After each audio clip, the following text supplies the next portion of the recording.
अनन्या पांडे की series call me back को दर्शकों का अच्छा रिस्पॉन्स मिल रहा है। सीरीज में अनन्या पांडे के ग्लैमरस लुक के साथ बोल्ड अवतार भी पसंद किया जा रहा है।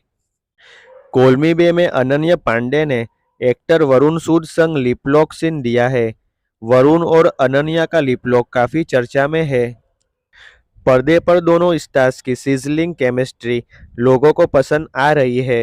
उनकी जोड़ी को पॉजिटिव रिस्पॉन्स मिल रहा है। बता दें कि कॉल मी बैक सीरीज में वरुण सूद ने फिटनेस ट्रेनर का रोल प्ले किया है। वो अनन्या यानी बेला चौधरी को जिम में ट्रेन करते हैं। सीरीज में अनन्या और वरुण के कुछ इंटीमेट सीन्स भी है जिनकी खूब चर्चा हो रही है। कॉल मी बैक की बात करें तो सीरीज में अनन्या साउथ दिल्ली के करोड़पति खानदान की बेटी बेला चौधरी बनी है। उनकी शादी भी रईस खानदान में होती है। वरुण सूद की बात करें तो वो सीरीज के साथ रियल लाइफ में भी फिटनेस फ्रीक है। वरुण रोडीज स्प्लिट्सविला जैसे शोज कर चुके हैं। 29 साल के वरुण ने web series Ragini MMS returns, Karma calling और नाम नमक निशान जैसी सीरीज में काम किया है।